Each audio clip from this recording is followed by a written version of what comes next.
currently the president of Citizens Fire Company. I've been president for 14 years there.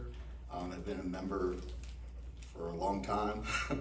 And for that organization, I've also served as president of the Jefferson County Fire and Rescue Association for many years before, and currently employed with the Jefferson County Sheriff's Office. I've been there, it'll be 22 years in April next year.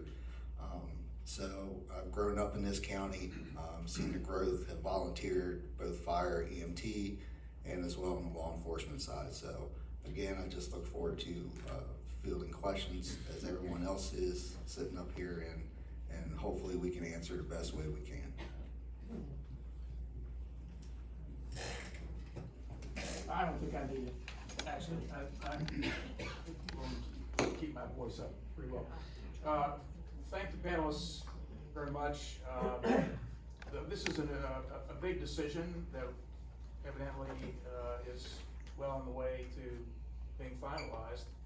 But none of you have told us what it is, what's happening, what changes are being made, why are we here?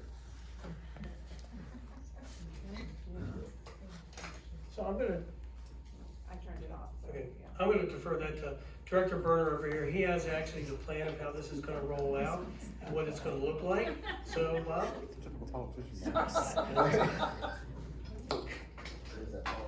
You know, when he picked up the mic, I thought, okay, he's gonna answer that question. I don't think you can pick up the mic and then hand the answer off to somebody else. That shouldn't be part of the rules. So what is happening, what we're talking about here, it's actually two things. Can everybody hear me, first of all? Am I doing okay? Because it's driving me nuts hearing myself behind myself. There's two parts to this.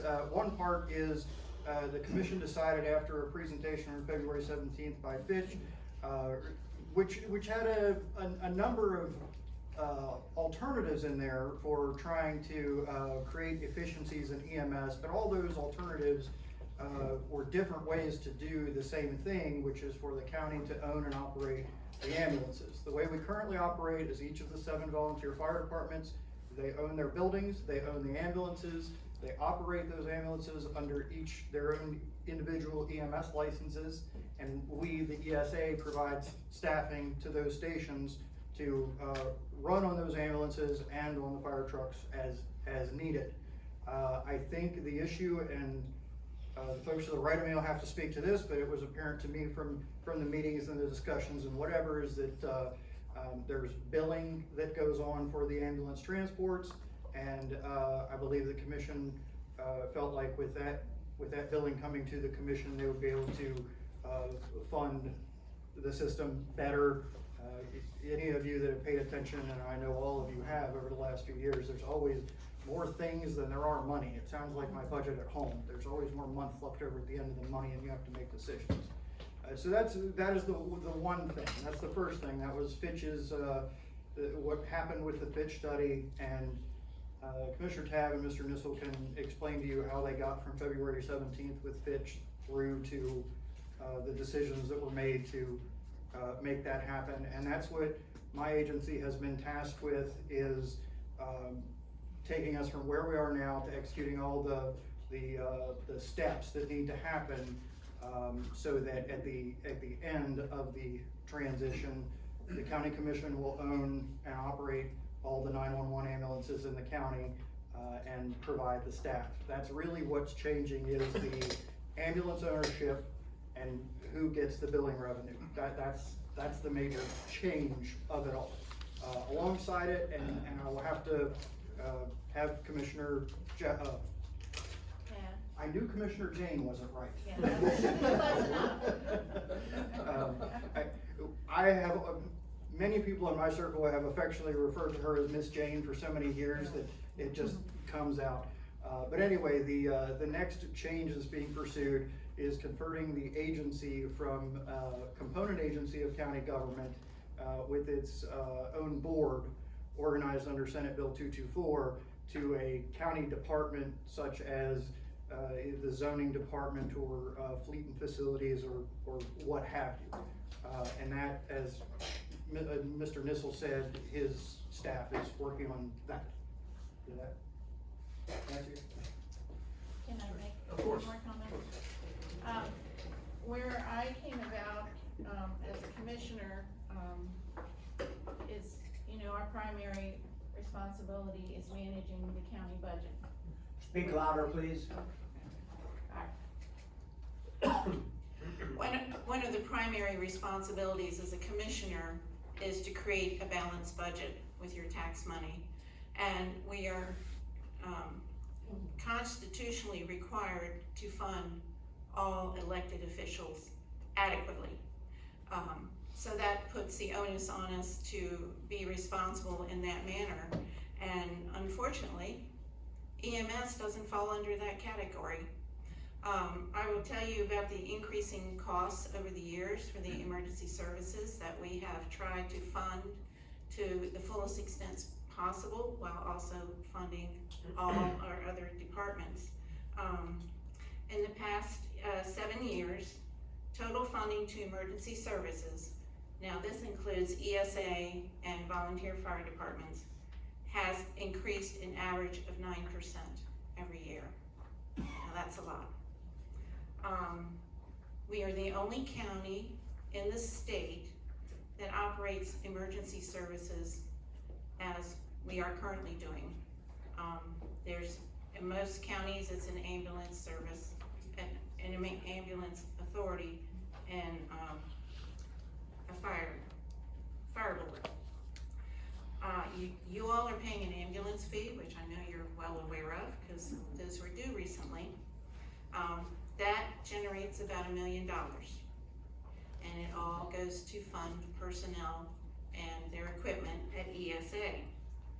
Out of the general fund comes another $2.7 million that goes to, I don't have the split, if there's more to emergency services and also the fire departments. The ambulance fee would have to almost quadruple to make it self-supporting. So that affects every homeowner, commercial building, whatever. We just cannot continue in this manner because of the dollars.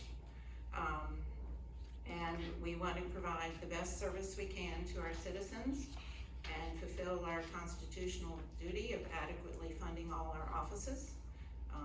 Elected officials can take us to court if they don't think we've adequately funded them. I think two things that would be beneficial besides having more staffing and boots on the ground at the ready is a centralized billing system for ambulance calls, and also some strategic capital expenses, so we could look at everything countywide and see where there's a hole, or get a schedule for replacing ambulances and fire trucks as needed. Of course, that may be a pie in the sky too because of finances, but it's a master plan that we could try to follow. So that's how I came at this decision, and I think most of I don't want to speak for them, but I feel my fellow commissioners saw the same thing. I hope that answers a few questions. So this question may be best addressed to Commissioner Tabb. I've heard at least two reasons for the changes. First, I heard that there was a decline in the number of volunteers and that you can't rely on the number of volunteers going forward, and that we have to have volunteers, and that somehow this will make a difference. This change will make a difference in our volunteer status. And now I've heard that cost savings is a big motivator. Can you just clarify what really is the primary motivator for this change? For me, it is the cost. For me, it's the cost. Is this working now? On. For me, it's the impact on the county budget and the impact on our citizens if we have to raise an ambulance fee or a fire fee, and we may end up doing both. Emergency services are very expensive, and the funding will go, I think, primarily to personnel to staff the equipment that we have. I'm not sure what you meant by volunteers. Unfortunately, as everyone knows, that volunteerism has declined. And these guys and ladies need lots of training to be a firefighter or an EMT or to be dual trained. I know this for a fact. I've heard all the classes they take. I have I have firefighters in my family, and EMTs, and I know the training that they have to go to and the physical fitness they have to keep up on. It's a lot of work, and it's no one's fault. Our culture has changed and volunteerism is down.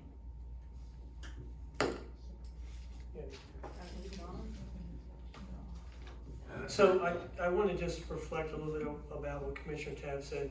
When we look at the budget lift on this, and so once we move to this transition, you're looking at the ambulance fee monies, the revenue coming in from those, the billing revenue that comes in, the support that we give from the commission budget.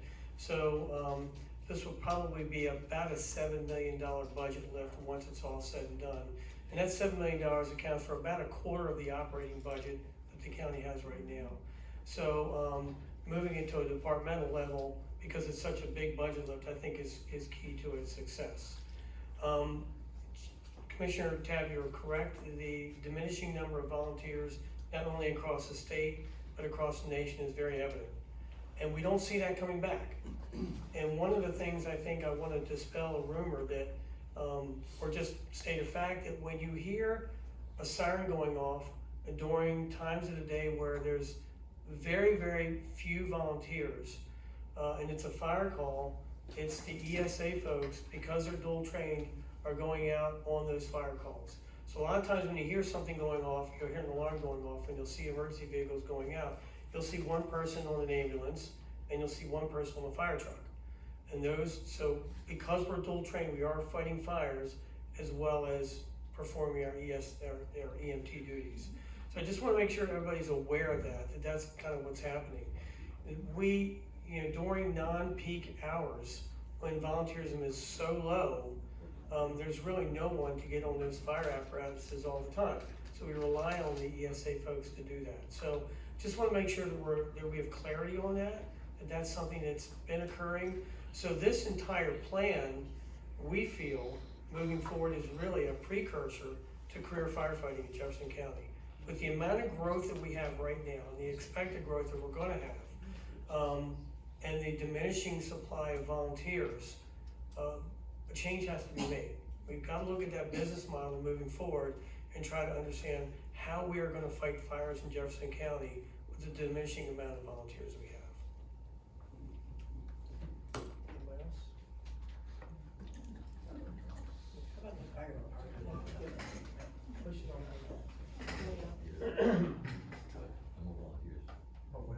Yeah. Alright, sorry I wasn't using this before. So I heard that there's $1 million in an ambulance fee and currently $2.7 million out of the budget to cover, I don't know whether that covers the entire operation or not. There will be a revenue stream coming into the county from the fees that are paid. Billing, that's what it's called? Yeah.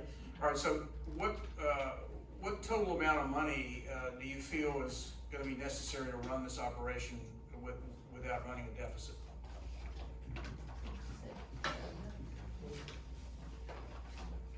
About $7 million to run the entire operation. And those billing fees, by the way, once we take those billing fees back, those billing fees will support the additional 12 staff members that ESA will take on. So, we feel that that is a good use of those dollars coming in from billing because it just beefs up the staff of the ESA.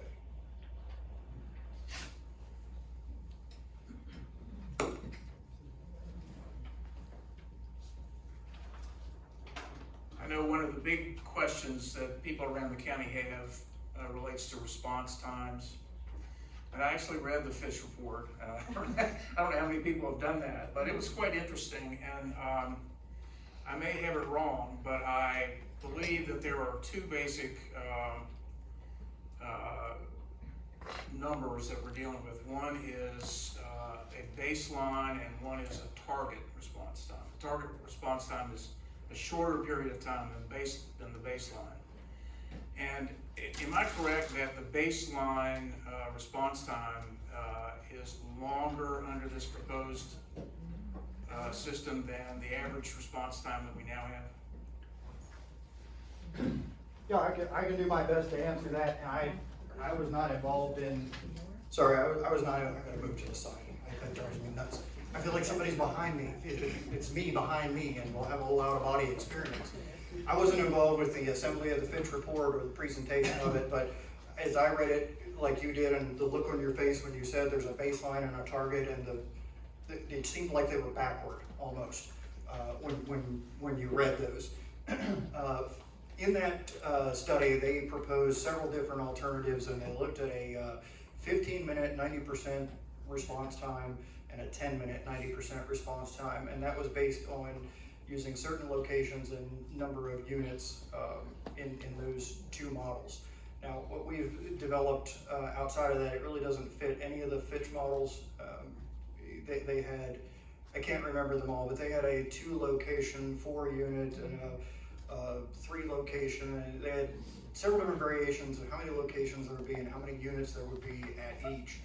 And what we have ended up with is not really any of those. We have more locations than what they had proposed, and I think we have more units than what any of those have proposed.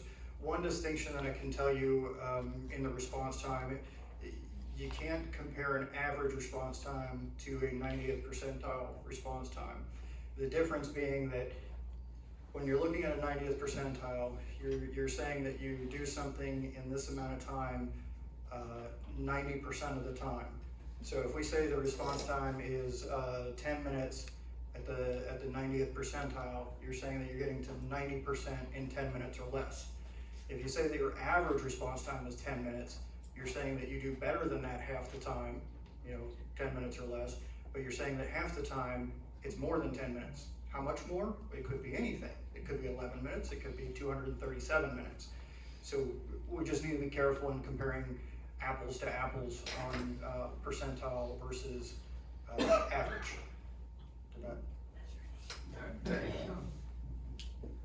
Will the response time be slower or faster under the new system?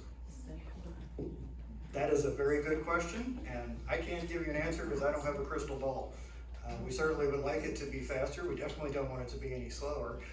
In theory, we will have more units, one additional ambulance in service during the day and one additional ambulance in service overnight over what we have right now.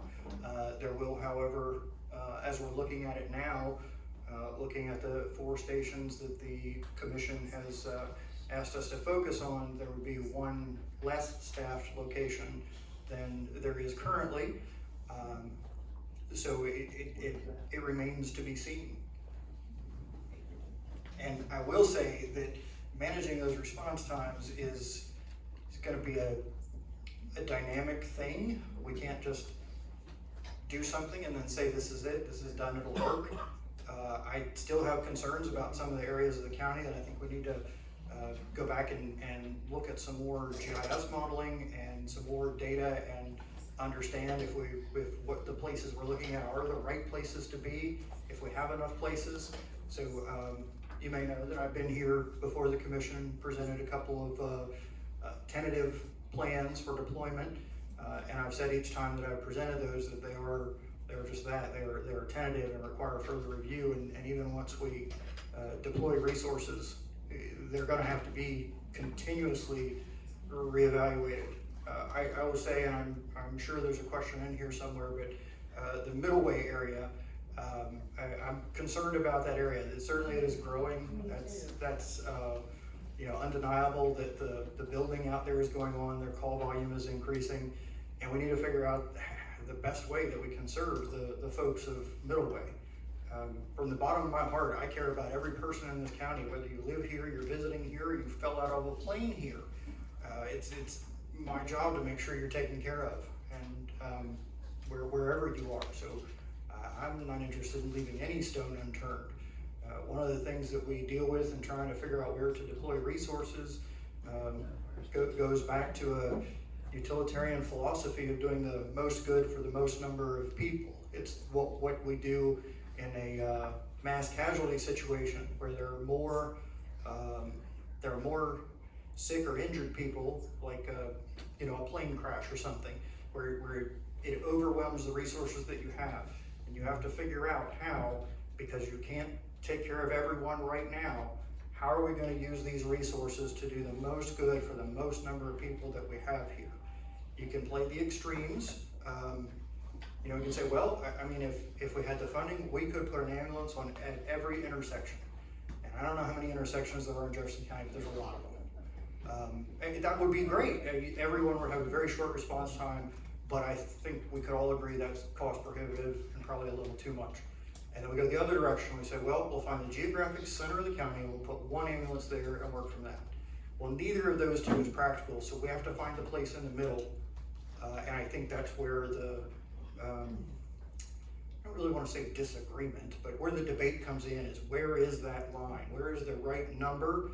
Where is it fiscally prudent, but also takes care of the safety of the people the way they expect and deserve?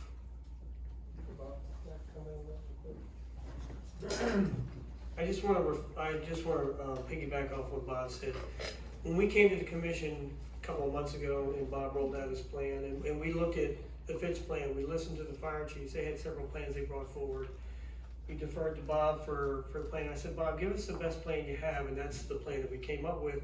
Well, one of the things that I did tell the commissioners, and I'm very serious about, is that whatever plan we have, it has to be nimble, because growth is happening, right?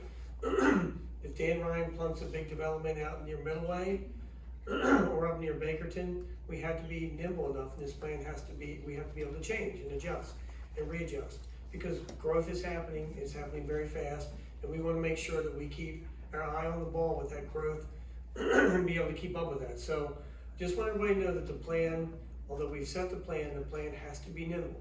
This is a moving target. We just have to make sure that we're nimble enough that we can change and continue to change and continue to change. Yes.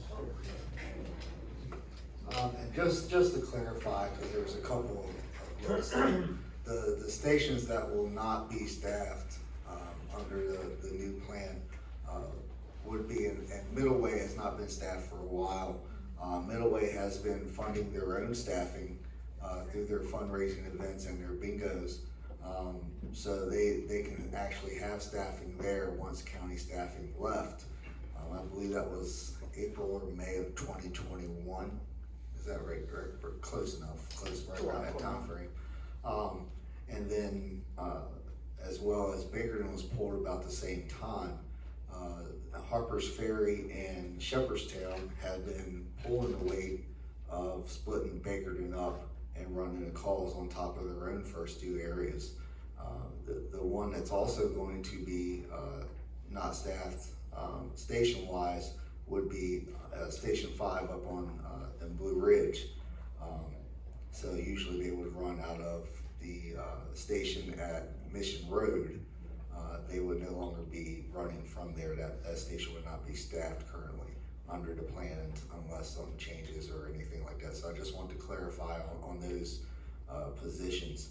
Now the stations under the current plan that's in play would be on top of the busy runs that the Charlestown, Ranson, and Shepherdstown run. They would rely on those stations to also run to the mountain, to Middleway, and part of Bakerton and Harper's Ferry. Harper's Ferry will have staffed ambulance during peak times, as they do now currently in the plan.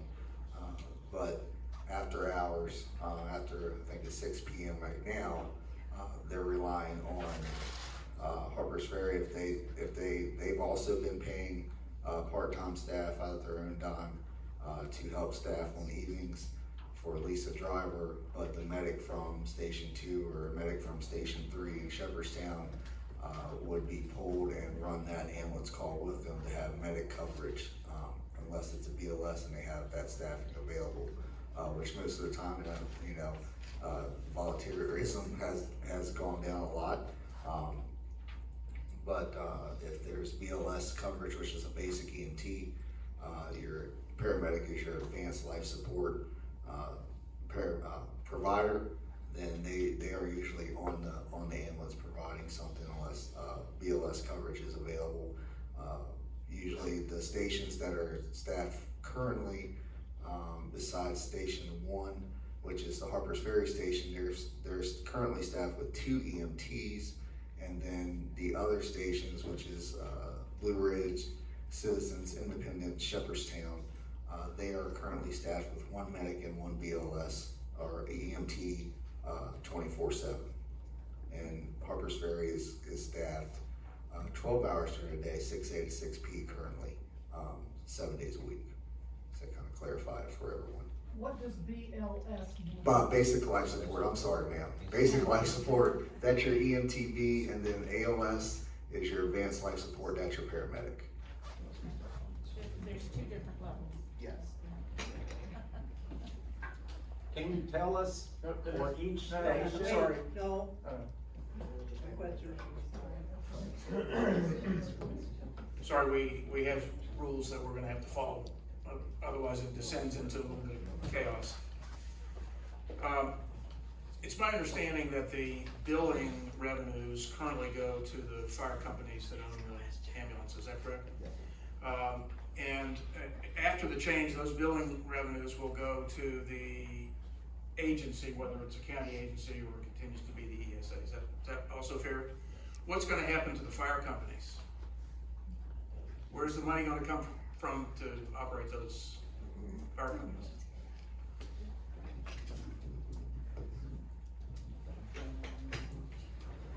To answer that question, so yes, currently right now the EMS billing goes out. We use a company, MCA, which is county, all the county agencies use that, and that money will come into the volunteer departments.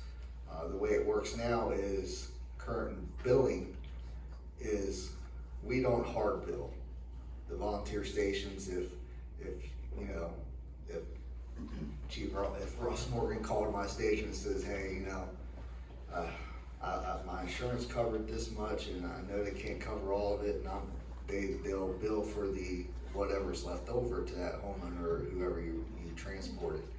If he called Citizens Fire Company and spoke to me about it, then I would say, you know what, don't worry about it. I'll call the insurance company. I'll knock it off, or we'll work with you if you're still willing. If you can't, then we'll work with you.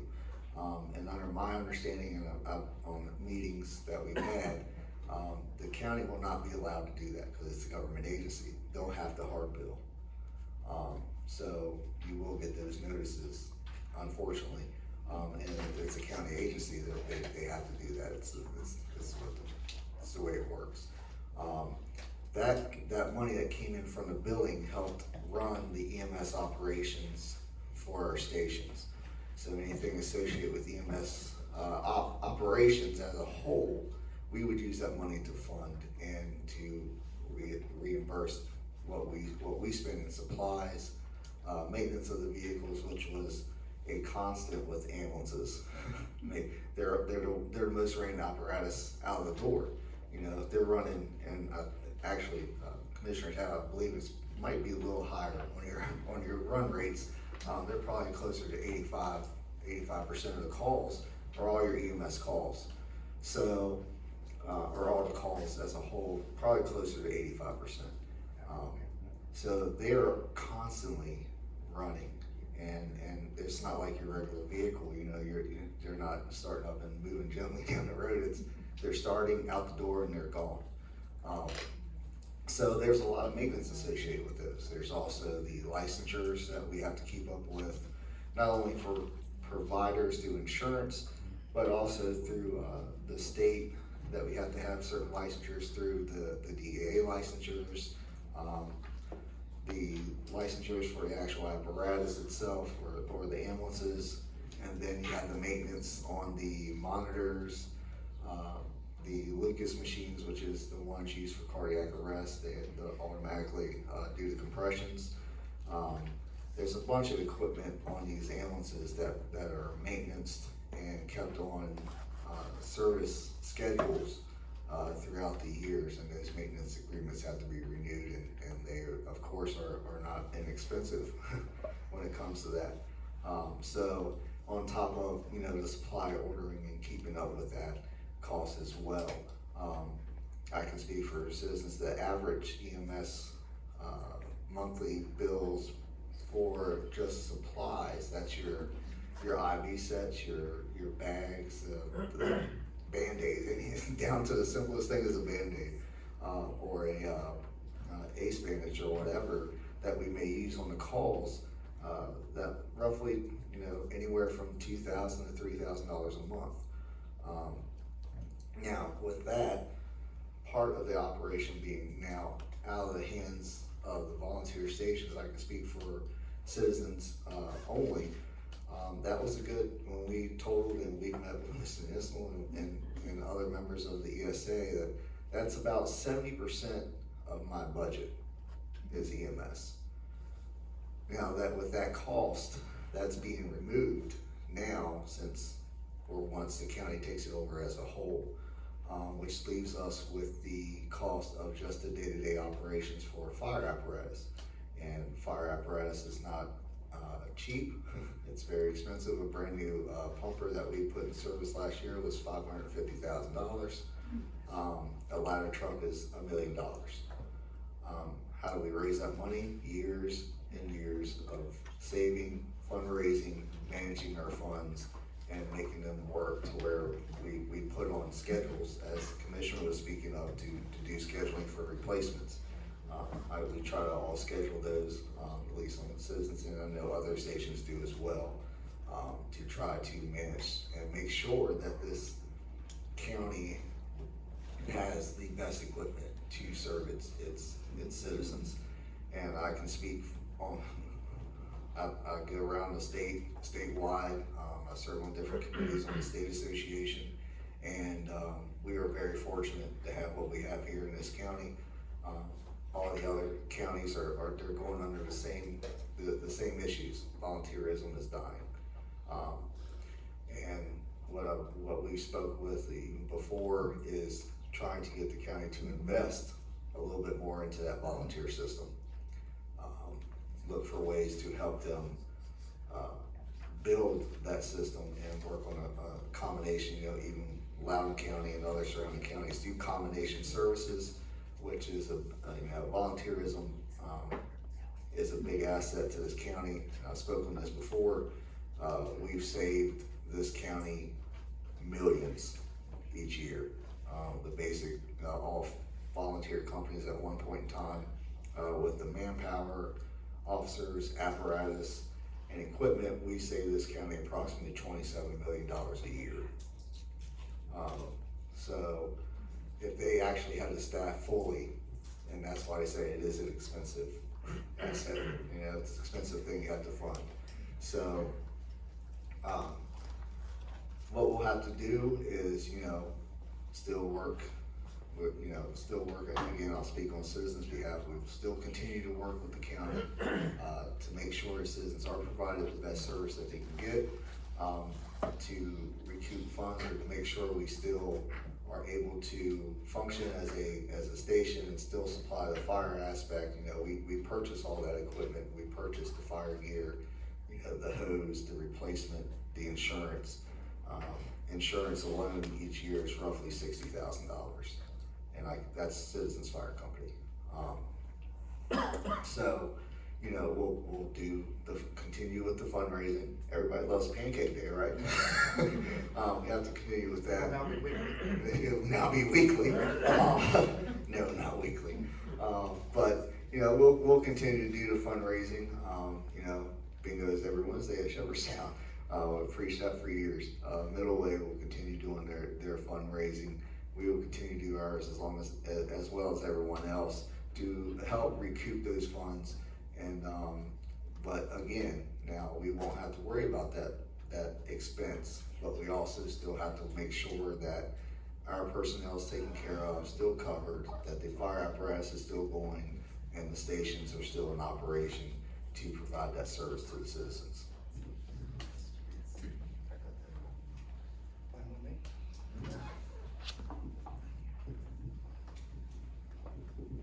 Okay, I'm going to now start reading some questions from the audience.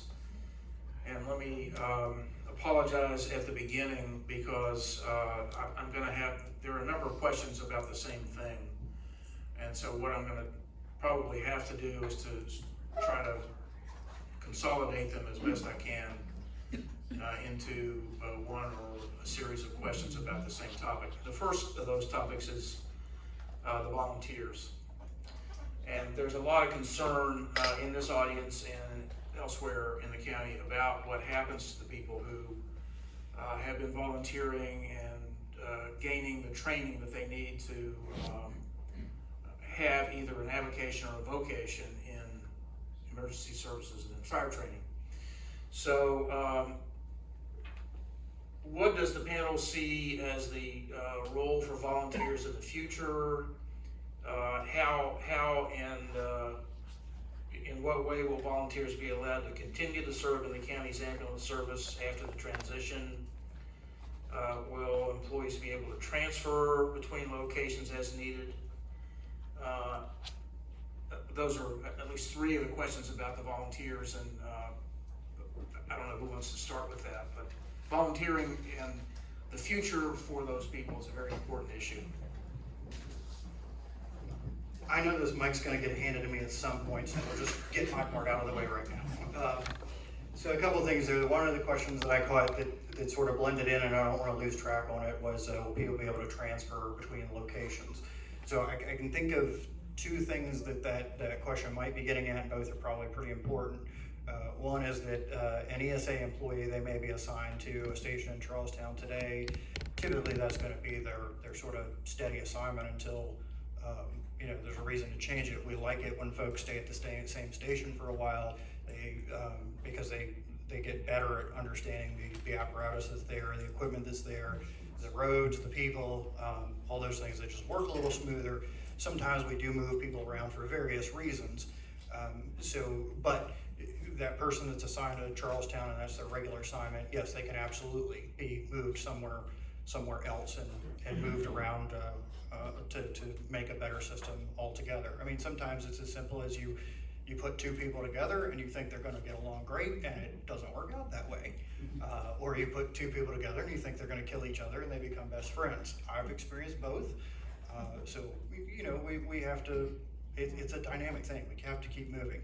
If the question was asking about if someone's assigned to, say, Independent in Charlestown, we have an ambulance staffed there in Ranson, and the call volume increases, can that ambulance then move up or move around or go post somewhere else? And the answer to that is absolutely.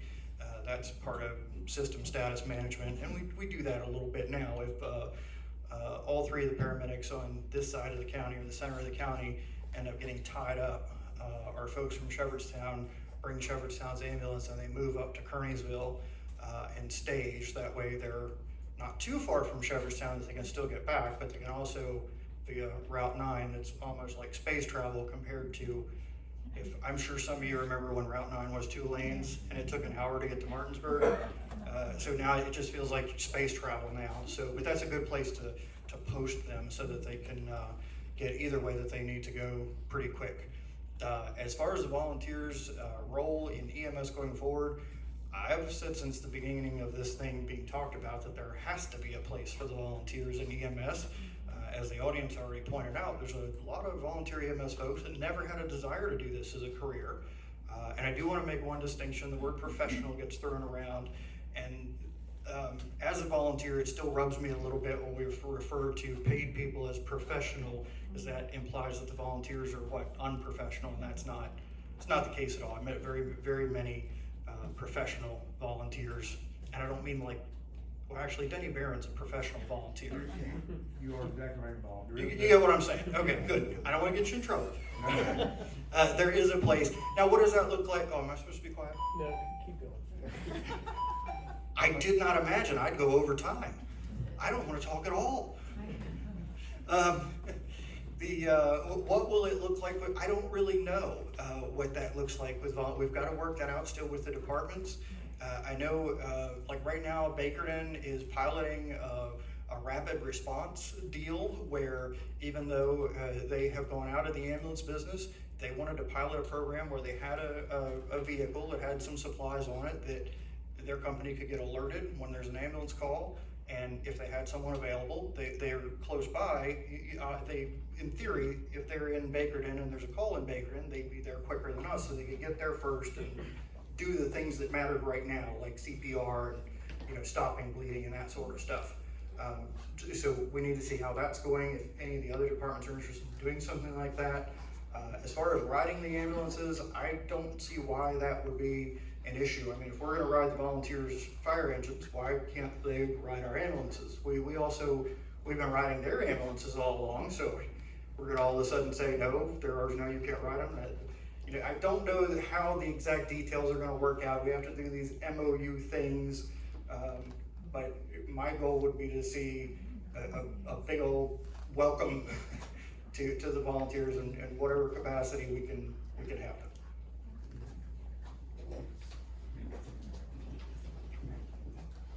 There are a lot of very good questions from the audience. I really appreciate everyone participating in this.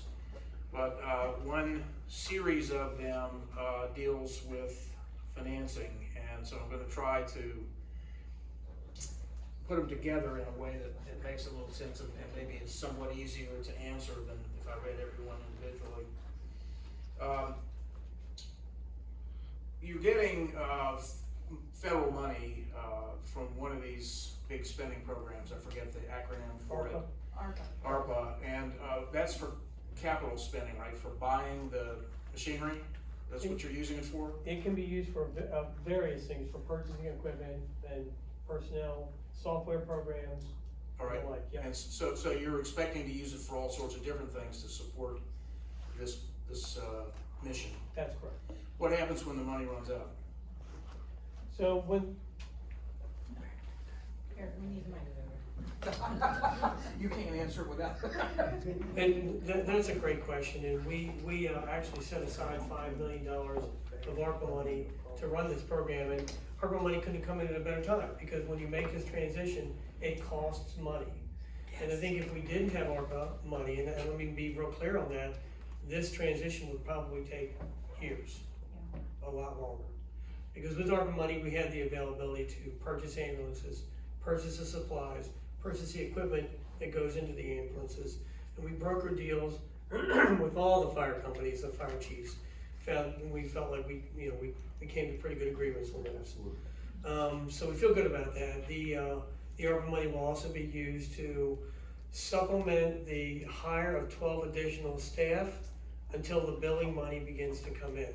So once that billing money comes in, that will replace the ARPA money that we're going to be using to hire those 12 additional staff. So the money will run out soon, there's no doubt. We feel like we set enough money aside to cover all of our expenses to get through this transition. So we're not worried about it. We feel that we've managed our budgeted our money well, and as we go through this process, we will, we've currently spent about $2.6 million, almost $2.7 million. We have left about $2.3 million to go.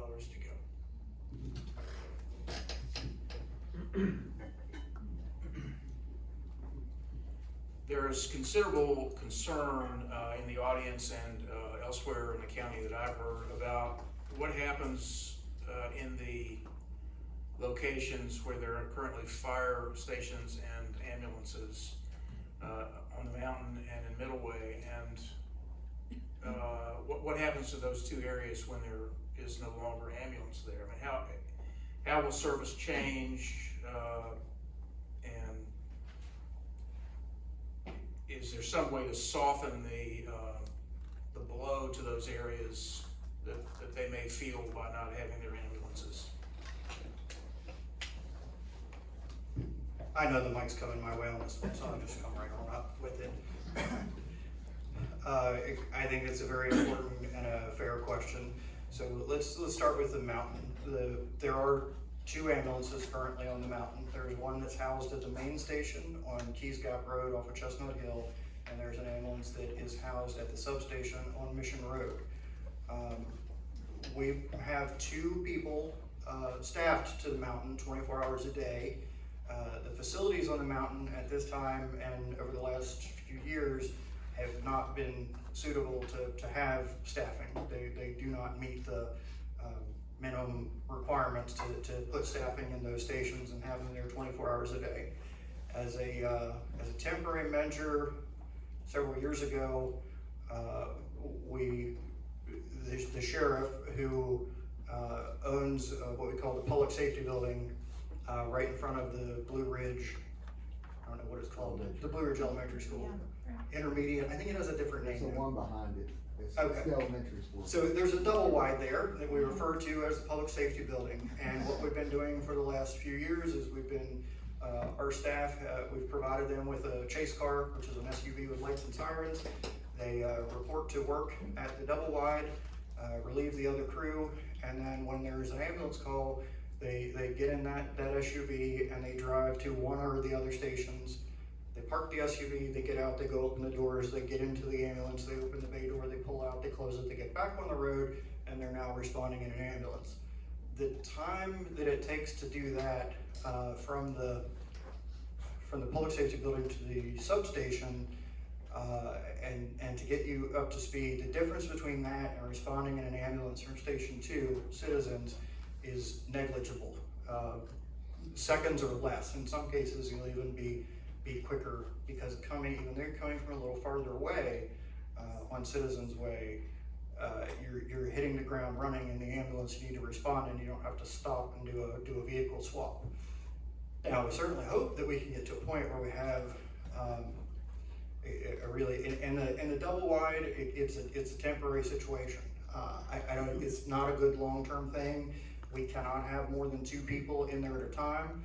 So if we or overnight, so if we needed to upstaff because of snow or whatever, and we try and add more people, because when there's a foot of snow on the ground, everything is just harder. It takes longer to get there, it's harder to get patients in and out, it's just more difficult to do everything, and more hands means our people are safer and the patient's safer. But we could not put a 3rd person in there overnight right now as it is, and it's it's not meant to be occupied 24/7 by a crew of 2 that rotates every 24. Am I done? Sorry, I can't talk about middleweight. No, you can't. So middleweight is a bit of a different situation.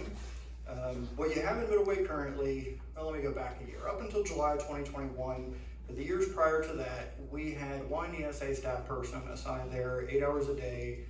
Originally it was 5 days a week, then we went to 7 days a week. In July of 2021, we redeployed the staffing that had been at Middleway and Bakerton, and the reason we did that is because we found having 1 person, can somebody get Chief Morgan some crayons? He's struggling.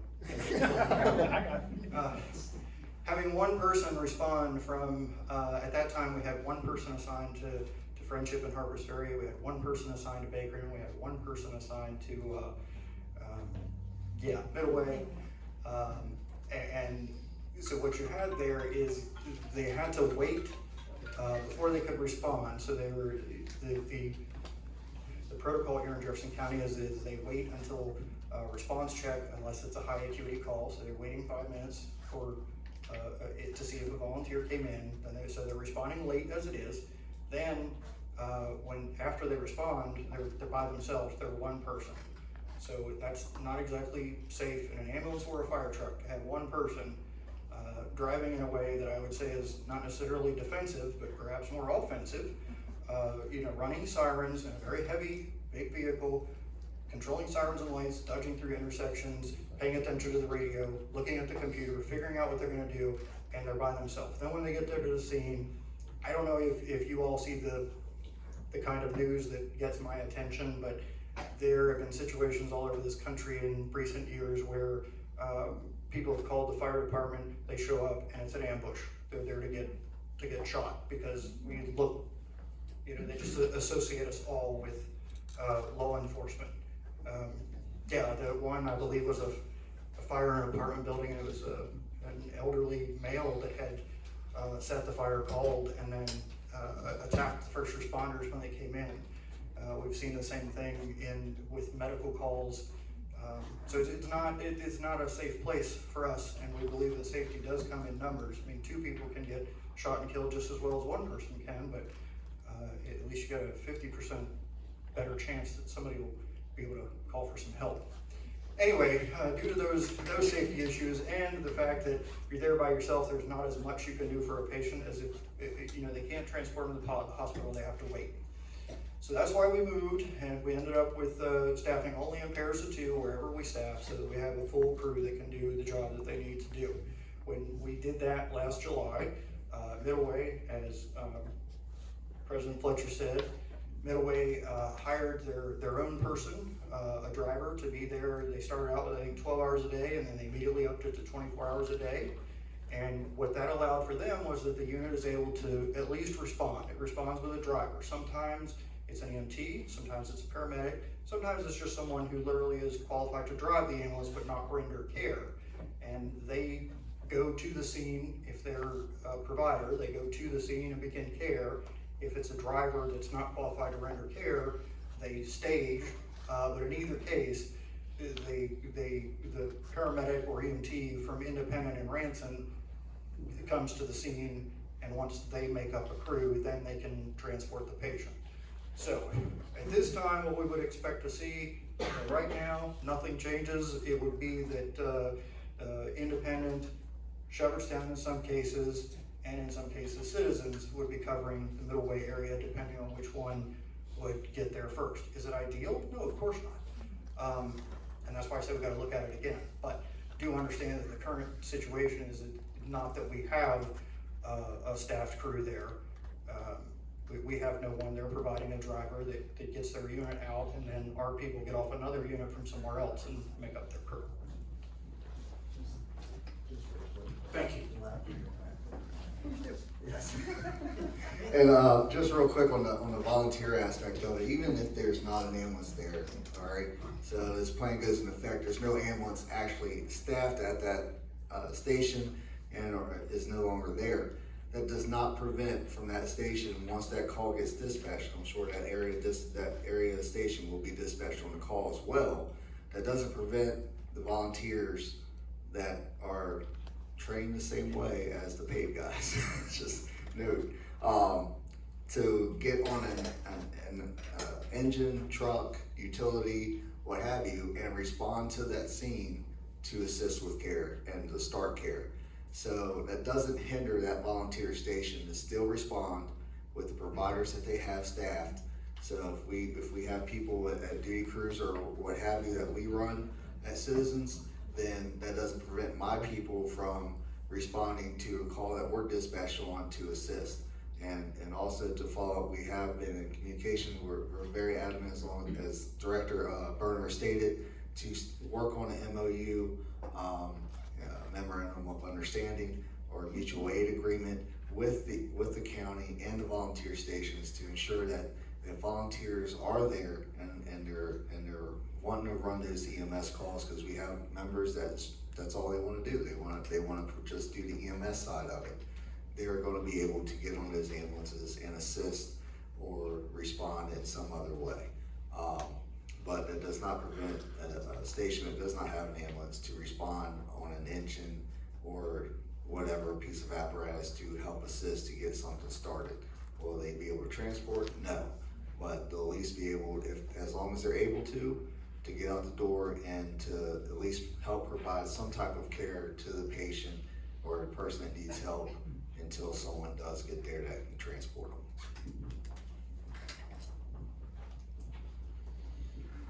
There are a number of questions about the billing to unfortunate folks who need the ambulance services, and how that flows into the revenues, projected revenues and budget in the future. So let me ask these questions in a coherent a way as I can possibly get it. One question asks, what's the typical cost that a citizen gets billed? And when that revenue stream then goes into the county as opposed to the fire stations, which is the way it is now, will that revenue stream be dedicated to fire and EMS, or will it be available for use in some other budgetary item? Well, my assumption is that we're going to need the revenue from ambulance billing to run this service. And, I mean, I think that's a given. So that's my, response to that part of the question. You know, unfortunately, well, not unfortunately, but we know there are folks that have trouble paying any bills, let alone an ambulance call, especially if insurance is lacking or not to the level to do that. We haven't come up with a policy, we haven't gotten that far on the commission side to figure out how to do that. You know, we have to charge everyone an ambulance fee. You know, it is different with government, we've gotta treat everybody equally or the same, and so that's something we've gotta come up with. I'm sure our lawyer will not be happy with maybe some of the ideas we propose, but, you know, we've gotta do what we can to make this work for everyone. So I am concerned, especially, folks that would struggle to pay the ambulance bill, and, you know, maybe we can put it on a payment system, maybe we can create a fund, through donations or whatever other support we could come up with to help people that are financially challenged. So, I don't have the answer, but that's something we need to work on. And another point I wanna make, which may not be, maybe I'm messing with your questions No, here. go ahead. You know, we're talking about which stations would be staffed and which ones wouldn't and so forth. I just wanna reiterate with the plan that the commission is moving forward with, we are increasing coverage, the staffing. We are increasing it. It's not going to all the stations at this time. And we are. Mr. Berner and others of the staff are evaluating response time and calls all the time. So we can maximize our personnel and maximize our service to your citizens, because you know, we know the county is changing and there's building in other areas where there hasn't been anything built for years. So, you know, we've gotta look at that all the time and reevaluate where we have our personnel, and to get the best, the lowest response times that we can.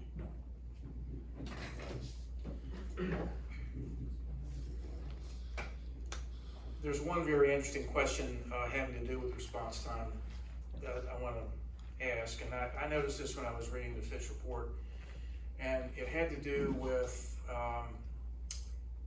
records of response times. I forget exactly the terms, but call out time, and then responding time, and then overall response time. Those are, I think, 3 different measures. There were records that were missing, and so the question really is, how confident are you that your response time figures are accurate?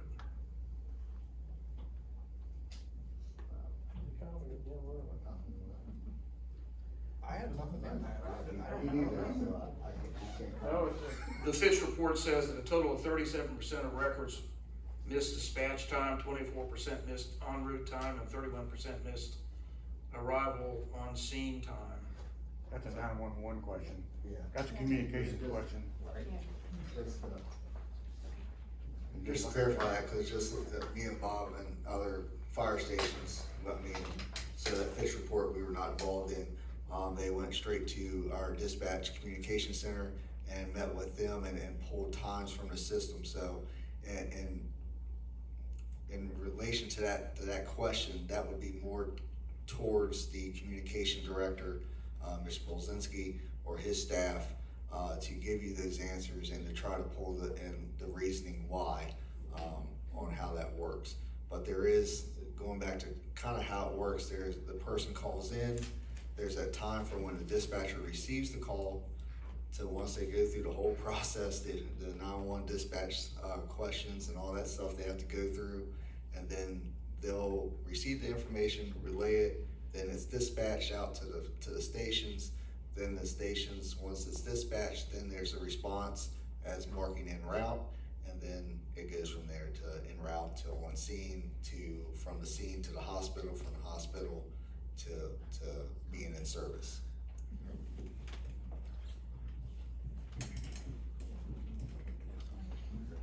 So I don't want to belabor the issue of how the costs and the budget for this project will be constituted, but there's apparently still some concern in the audience, and a question that I think maybe needs to be revisited.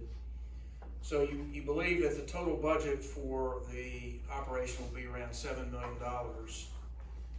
1 million of it comes from the ambulance fee. 2.7 million, at least presently, comes from the county budget. And is the remainder, the difference between the sum of those two numbers and the 7 million to come from the billing, that revenue stream that we talked about earlier? Yes. And will that totally make up the difference and fund the whole project? We believe it will. Yep. Yep. Yes, we do believe it will. We'll cover that gap. And also, we have to understand too that the billing, it's a fluctuating number. Depending on call volume and what type of billing we put out, we could be anywhere from $1.3 million, $1.4 million to maybe upwards of $2 million a year. So it really depends on the call volume.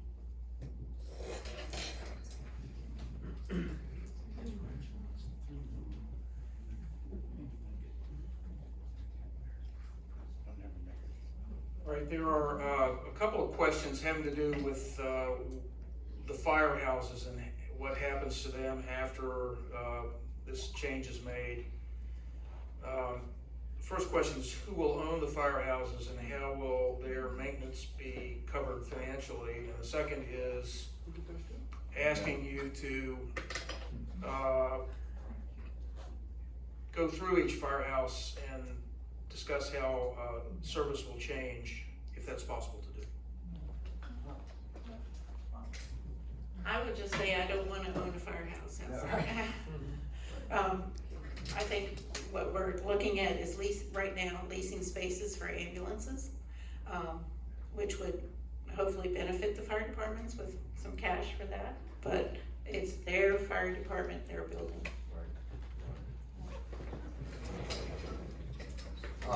Yes, so the fire departments are not selling our stations.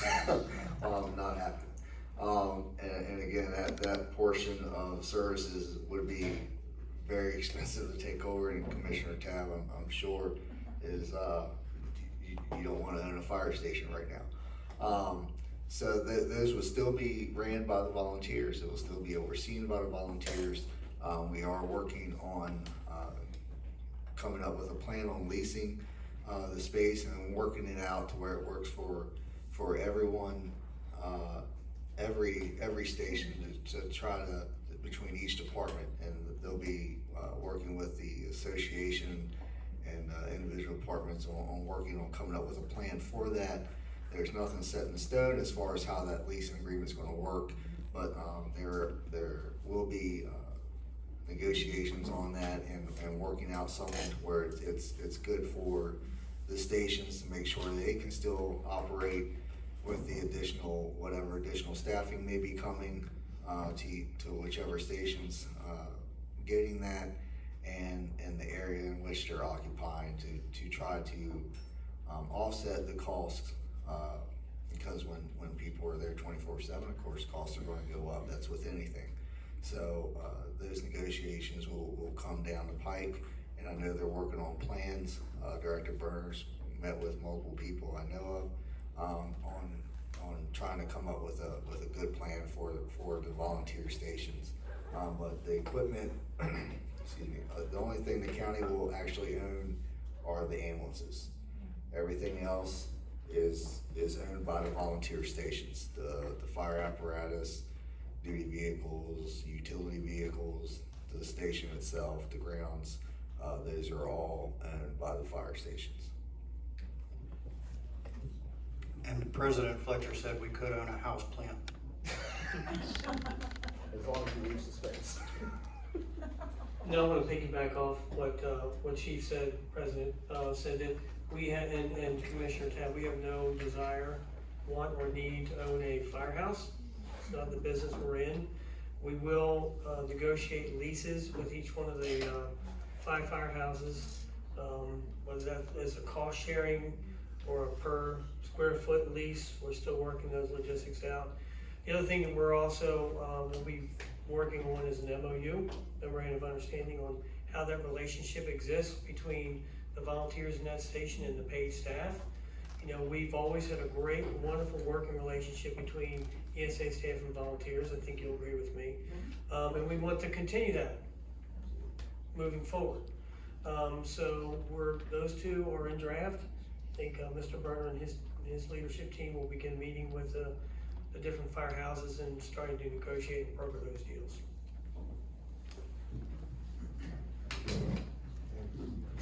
Mr. Moderator, just real quick, I know. No problem. I'm sorry, No, that's I good. used my cop voice. Just as real, I know, Chief Morgan has been biting at the bit, and he asked, and I'd asked, but I know they're leaving it up to the panel, but that's up to the moderator whether they let him speak or not, but just so you know, I want to bring that up.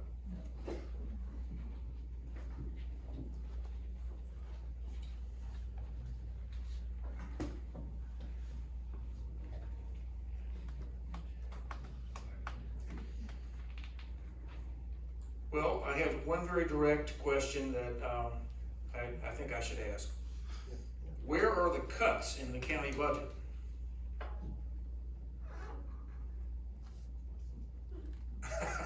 That's the question. And I'm assuming what that means is, as opposed to making this change and deriving revenues from the billing, which the county does not now capture, was there any thought given to budget cuts or other sorts of ways to support the cost of this? Okay, I'm doing justice to that question. Well, we do budget cuts every year during budget session. We get lots of requests and, we don't fund additional personnel a lot of times when it's requested. We don't always upgrade equipment. I mean, you start with a big list of wants from every department, not only elected, but department heads and so forth. And we have to balance the budget to what our estimated tax revenue is. We have to submit it to the state for approval.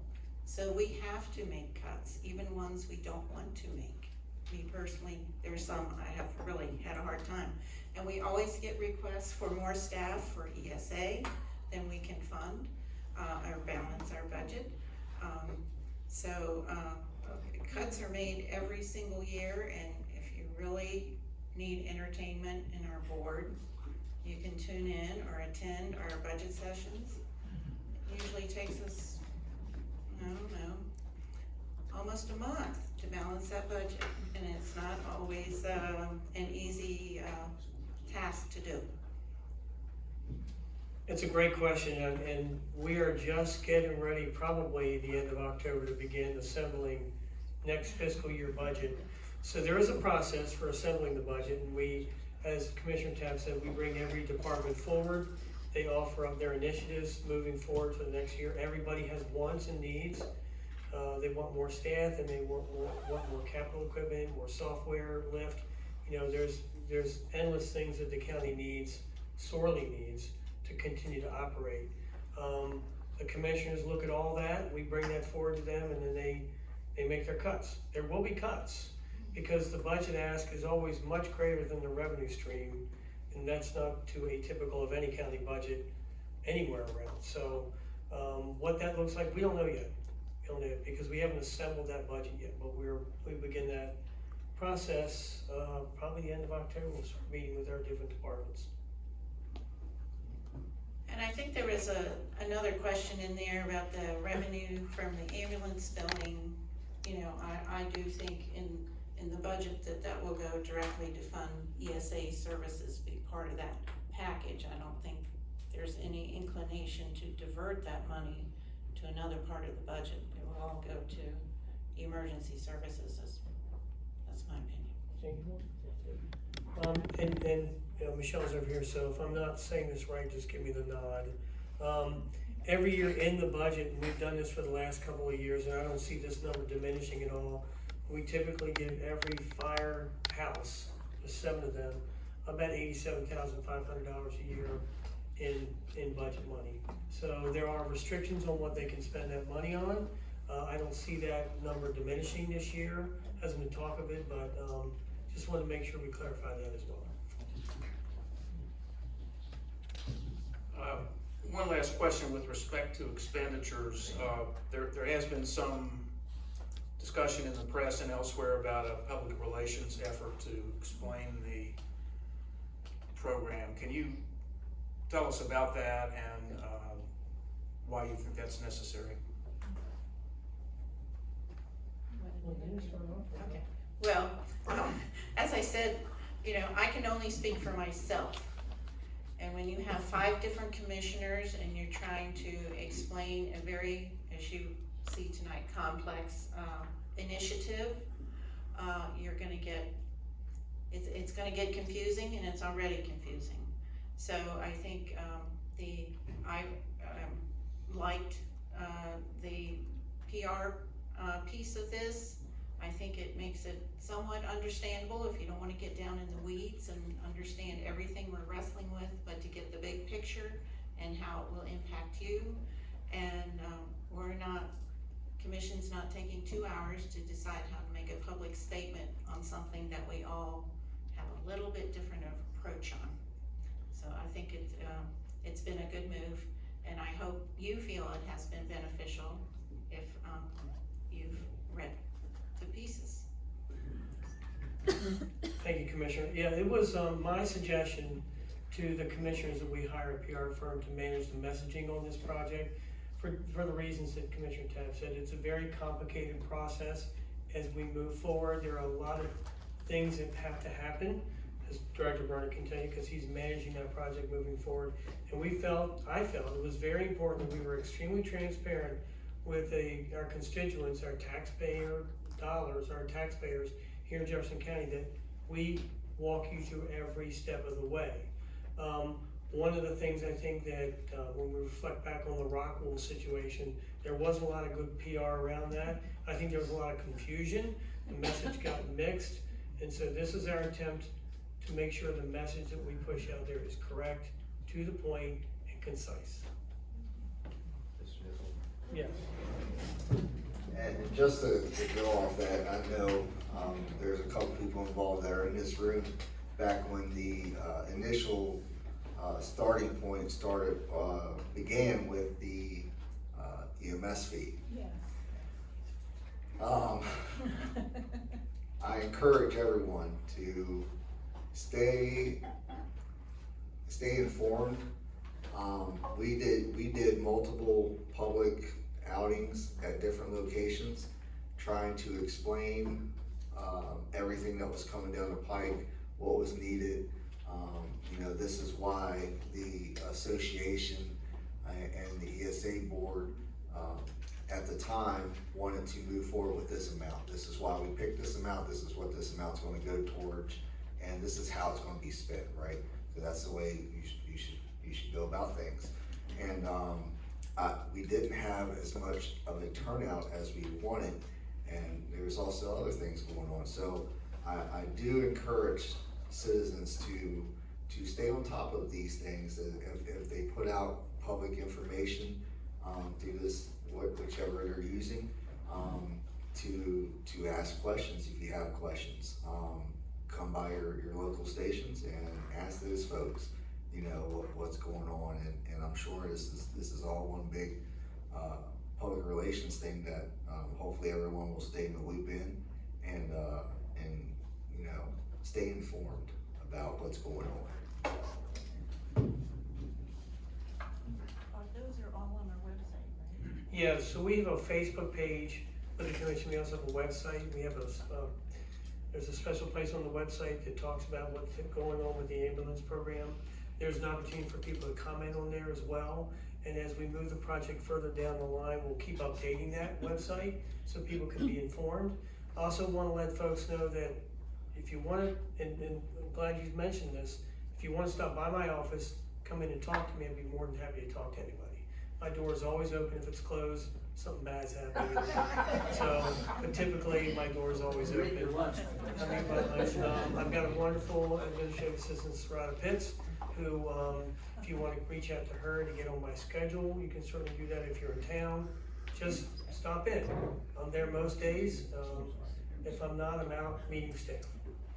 And then we can submit, can we give you these questions, then you can see what the answer correct for the site. Yes, and we also have a note taker here, so I think if you could We'll coordinate, give you the actual. that would be great, because we do want to make sure we get those up. So, we're at the end of the questions that we received, and, hopefully, people are a little bit better aware of what's happening and the reasons for it. But I'd like to get on my soapbox just a little bit, before we leave. It won't be long. I won't time you. You know, American democracy is not just going to the polls and voting and then having your representatives hopefully do what you want them to. American democracy is, in part, what we just did here tonight. And millions of people around the world would like to be able to do this, but can't. Hear from your public officials about public policy, have a chance to talk to them directly, and so I just hope everybody appreciates what we've just done here. So, let's give a hand to this wonderful panel of people, public servants, and public servants.